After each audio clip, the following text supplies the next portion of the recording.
Right. Right. Move this down a little. Okay. Hello everyone, welcome to the small tutorial video that I'm putting together for level design for the level 6 or HNDs, whichever level you are, it doesn't matter. This is for Unreal Engine 5, just showing you how I go about greyboxing level designs. So there's a couple of variations, a couple of different ways you can do it. As you can see here, I've got the first person template loaded up, ready to go, ready to use. But I don't want to use any of these materials right now. So what I'm going to do is I'm going to take one little block. Let's find our block. Do we want the yellow one? No. Let's just scroll down, shall we? Let's highlight everything. Yeah, let's highlight everything and hit delete. So we've still got our floor, and we're going to leave that in. So with our floor in place, we can use this for greyboxing with individual components. So what I mean by that is in this level prototyping folder in the content section, you can find various different things. Interactables, which has door, jump pad, and stuff already for you. You've got a bunch of materials, some meshes, and I was going to say some textures. I guess you've only got one. The meshes is what I'm predominantly looking for. Now, in here, I'm going to just take a cube. I'm just going to drag it in. And if I scroll in, as you can see, the texture-wise, it lines up with the floor already. So I'm just going to line this up nicely with that box there. Now, with our cube, we can greybox where a wall is maybe going to be. So if I switch over to the resizer, I have left snap to grid on, and I will for the duration of this. I'm going to extend this wall out to about there, roughly. So 9, in fact, let's make it a nice round 10. So we've got a nice wall here. It doesn't look like much of a wall because it's quite short, so if I were to hit play, it doesn't come up over the character. It doesn't really look like a wall. It's more like a fence you could use this for if you're making a really thick, solid fence. But if I go to the movement tool and I Control C, Control V to copy paste, I can of course duplicate this and move it over. So then I've got two. Let's take another. I'm going to rotate that and move it into place. This is slightly too big now, so I will resize this. Boom, boom, boom, boom. And then I'll copy paste and move this one into place as well. Oh, I thought I had that perfect. I guess not.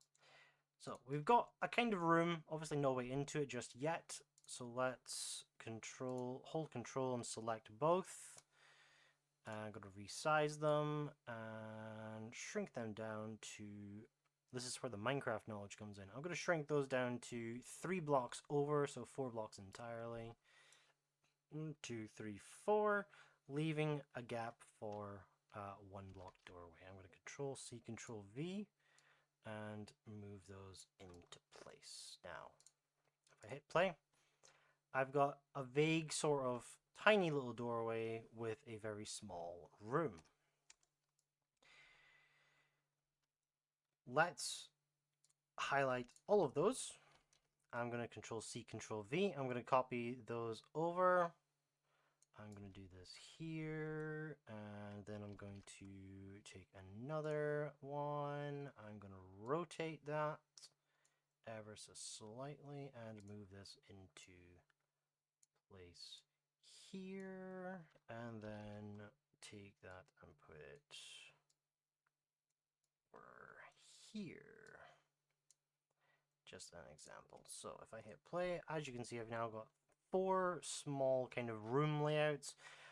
The walls are still incredibly short, but this still gives the kind of impression of where things are maybe going to be. So if we look at this from a bird's eye view perspective, you've got that top-down view of, well, this is how my little village is going to be laid out. And if I maybe take this cylinder and pop it maybe in the center of the map, let's resize it a little.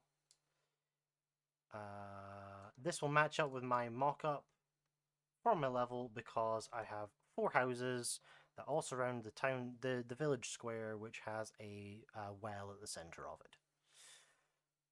So it's already, the vision is kind of coming together. Remember, it's just a gray box. It's just to showcase kind of how things look initially, so that you can start plotting out the mechanics and then leave all the fine kind of details to the actual level design team. Now, as I said, the walls are slightly small. So if I take my walls and highlight them all. So for that, remember, click on the first one, find the last one in the list, hold shift, and click that last one, and it'll highlight everything from the first one down to where you last click. I'm going to leave on the resizer, and let's make it about, I don't know, 3 blocks tall, roughly. Hit play. It's still, I'd say that's okay.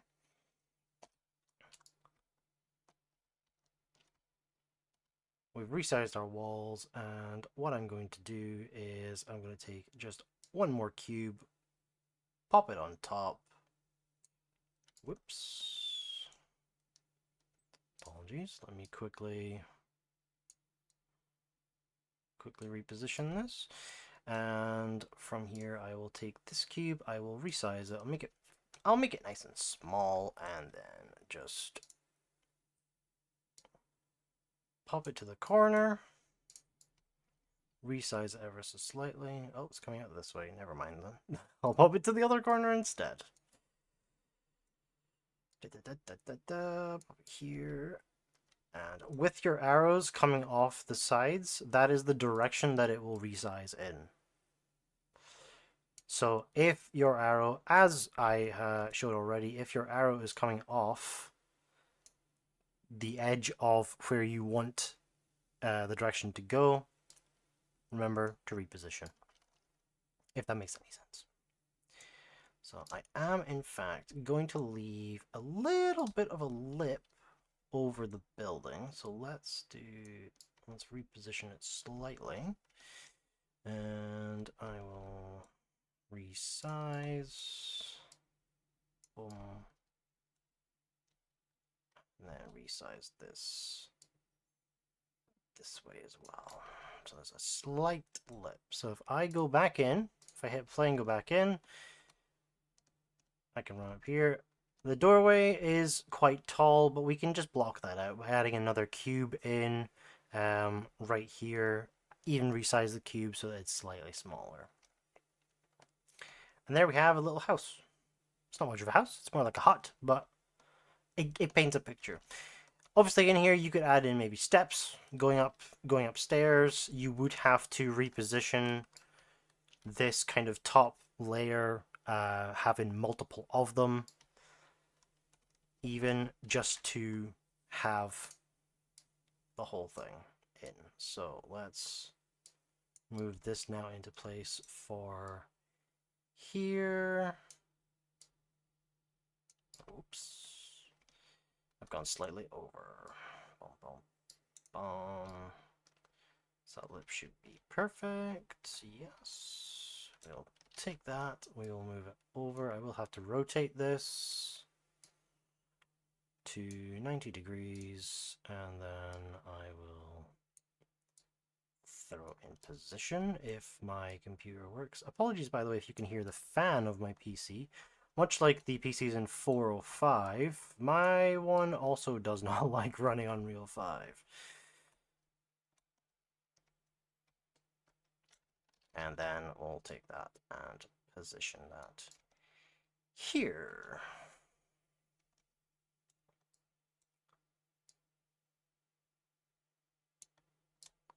For a slight lip. Now that we've got our 4 houses, what I'm going to do is I'm going to very, very quickly open this my game assets folder, and I'm going to go to the content. I'm going to add a new folder, and I'm just going to say materials, because this is going to be for my custom materials. I'm going to find my game assets folder on the PC, which I have everything in. Let's go with textures. Let's go for a stone brick. Let's go for a wooden floor. And let's go with a simple wall. Let's have a play about with these, shall we? If I right click and then create material for these normals, it will create those materials. It'll take a second, however.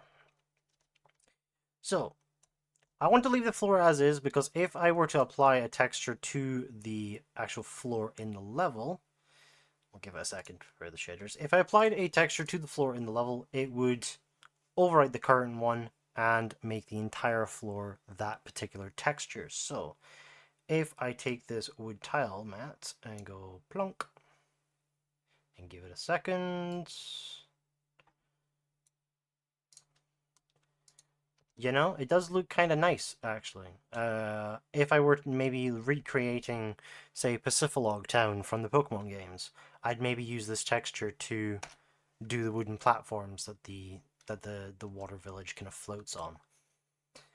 If I select a wall and add this stone mat to it, it will add, I believe, to just that face that I did.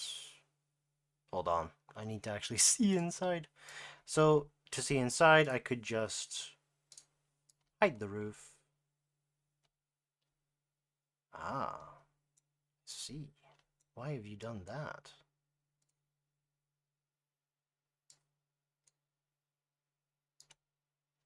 It's applied the texture to only one side. Is it because it's still building? Oh. Details cannot be shown. Subtrade beta is not enabled for this project. Oh, no, there we go. It just took a second. So it's not a great texture, but, like, it works. So if I go for that first one in the list, and I think we had 24 of them, and I take this brick texture and then apply it to both, all our houses now have this rather stretched brick texture. It doesn't look the best, but it showcases what we're maybe going for.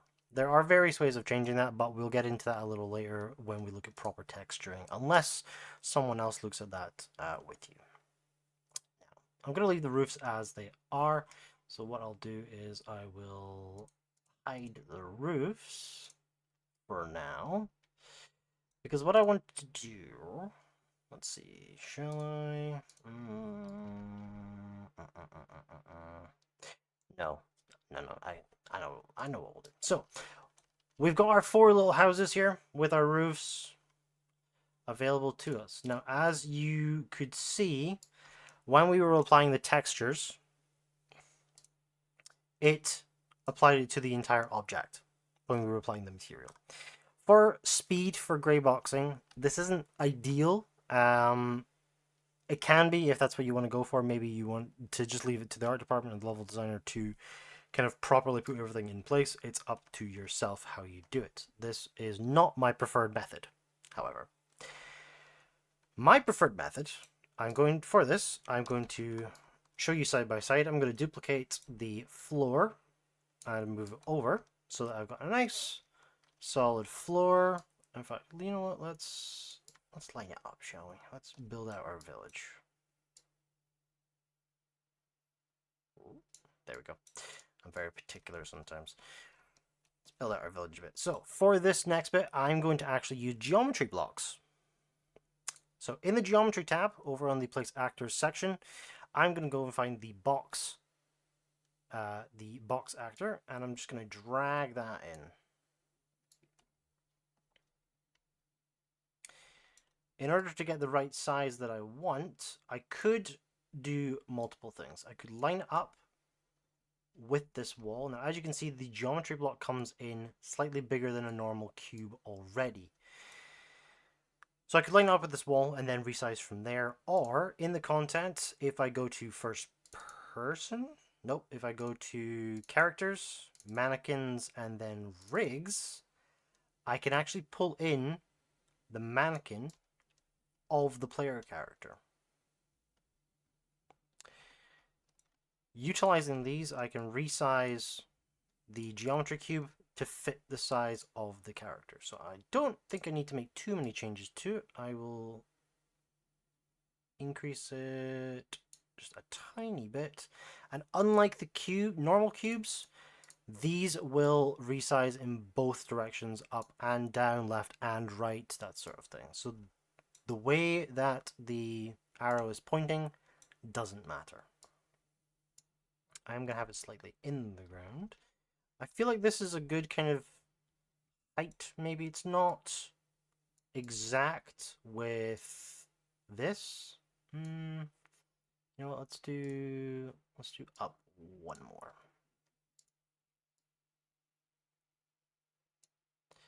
Yeah, because that actually lines up with the ground as well. So we've got the height. Let's extend out. I'm going to make it maybe this by this.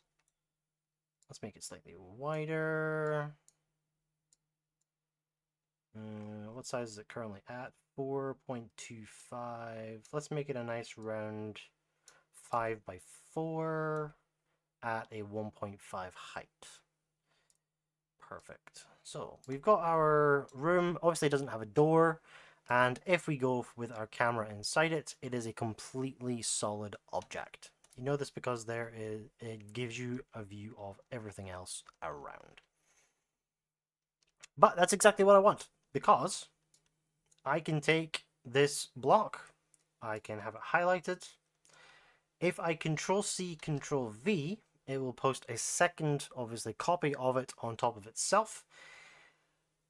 And over in the outliner, you can see that the box icon has a little plus symbol. That is to say that this geometry block is additive. So if I go for that second one, box brush 2, and I do a little scroll down, we can see brush type in the brush settings says additive. If I change this to subtractive, we now have neither box, because the second one is taking away from the first. But that's fine, because all I'm going to do is go back to the resizer. I'm going to resize ever so slightly on 1 and 2 and 3 axis. Oh, hello? Hello? Why are you not resizing? Oh, for some reason it selected the first box. I don't know why it did that. And our second box is now hidden. It is set to subtractive, so if I move the camera in, you can see we now have an empty room. With that subtractive box, if I Control-C, Control-V, I'm going to then obviously move that out. It will take away again, but from here I can just shrink it down and resize it.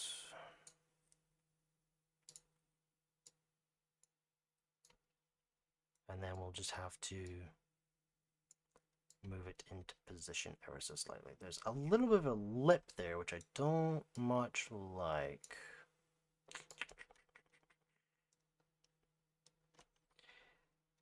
You could work that into the design if you wish. I am very pernickety in this instance, so I will just...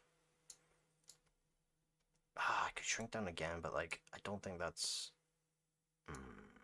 This is annoying me. This is annoying me. If I move this guy, I can see how tall I need the doorway to be. Now, obviously, I could kind of unlock the resizing. I could even change the resizing settings. In fact, let's do that instead, shall we? And then we'll move this ever so slightly down. Snap to grid. Nope, we'll leave that on, but I'll decrease it by half because that's all we really need. I will. You know what? There's a little bit of a lip, but I'm not too fussed about it.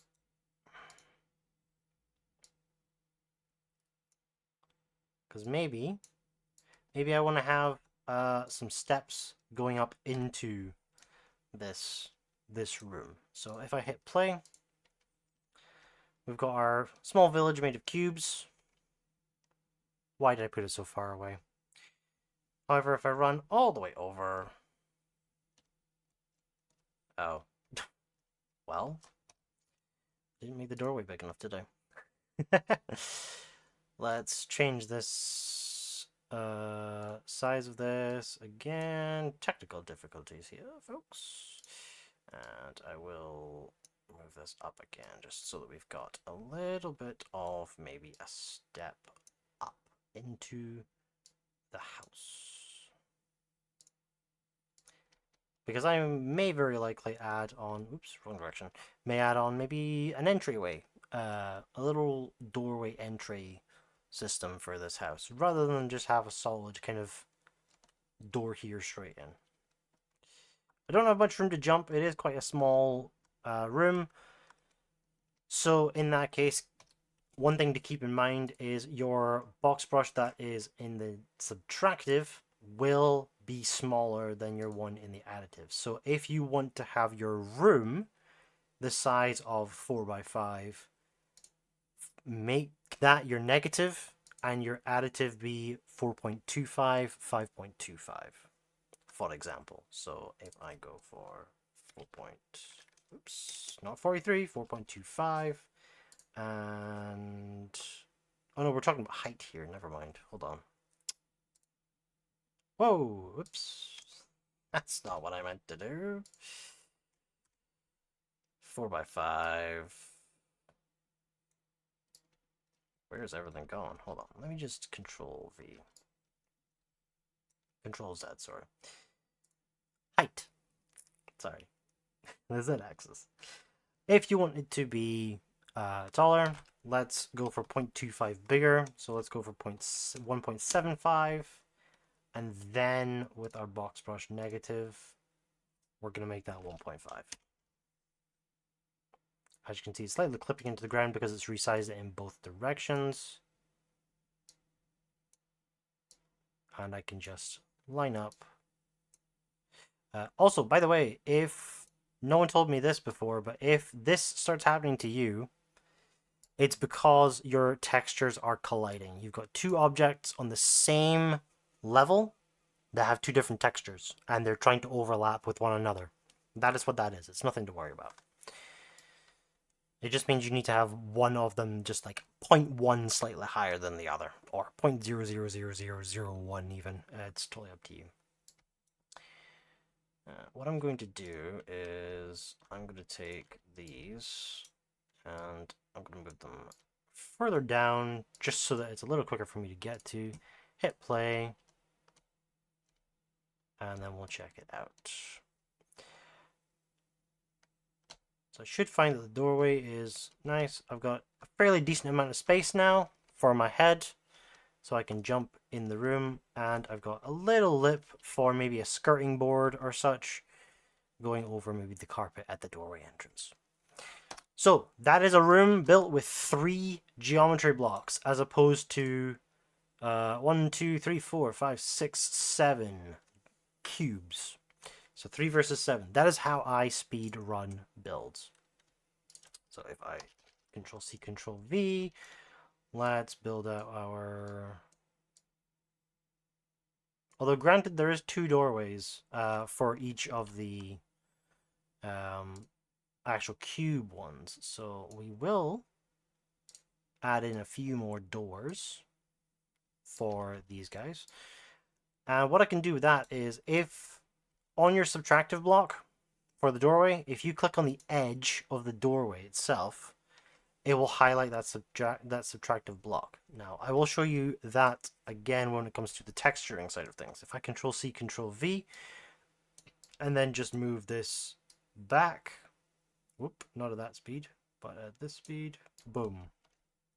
We now have another doorway. And I can do that for all of our rooms. So 4 versus 7 pieces. The less assets you use, the more optimized your build is going to be, because there's going to be less things for your game to try to load. And okay, 1, 2, or 3, maybe a few assets doesn't seem like much, but you've then got to take into account the textures that's on those assets, the shaders that's maybe on those assets, how the lighting is hitting those assets. Everything comes together and can slow things down. Speaking of textures, as you saw with these guys, the cubes, you apply a texture to it and it does the entire object.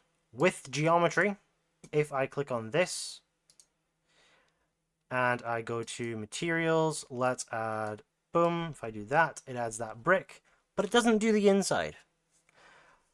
Which means I can take my simple wall.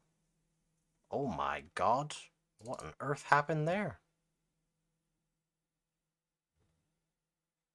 I'd like to think it's because it's just kind of loading. Yes, I think it was. No? Interesting. Right, hold on. Let me find another texture so you can actually see this. Right, game assets, 2D. Let's just go for a solid color. Let's just go for blue. Just a simple blue material. And I have a blue wall versus the stone outside. And as you can see with the geometry, it's already resized it versus the cube, which has got everything stretched and not matching up. So on this one, for example, if I add the brick, already resizes it and lines everything up for the geometry. That even also goes as far as this wall here. If I do this, okay, sometimes it doesn't. I'm talking out my ass again. I can go into the surface properties on the side, and I'll be honest, I don't fully remember this.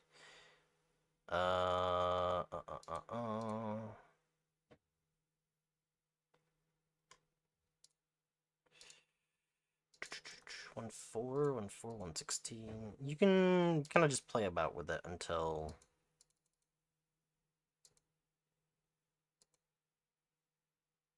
you eventually get it in place. Does it tell me, can it tell me what this is? It's currently set to, wait, geometry. Alignment. Fit. Ah, okay. So in the geometry tab, you can go to the alignment, align surface default, align surface default, okay, planner. Ah, right. There you go. So if you use the actual geometry section of the tab, it took me a second to get there, you can have everything lined up. So having those set to the alignment, align surface planner, or planar, sorry, I can have everything set up correctly. Now, let's jump into the actual game, because I feel like those bricks look a bit small. No, I'd say that they might be slightly small. There may be a lot of them, but I'd say it's pretty good, honestly. My simple wall texture has actually loaded now by the looks of it. No, it hasn't.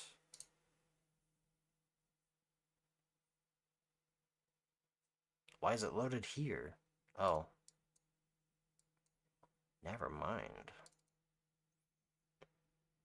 That's plugged into... Wait, that's plugged into base color. What is this plugged into? What's plugged into normal?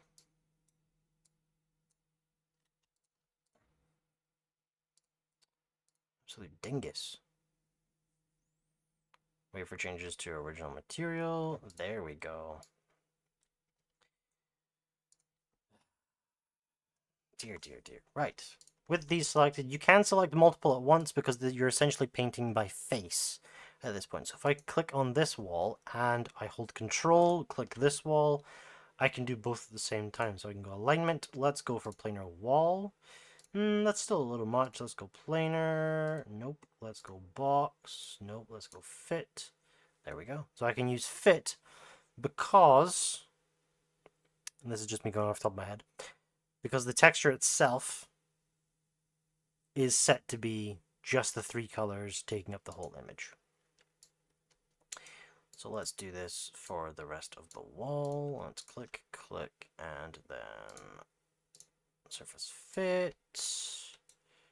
Let's go boom, boom, control, control, and these were surface planar, sorry. Here and here. These were also set to planar. And there we go. Oh, I'm missing one. Let's go for planar.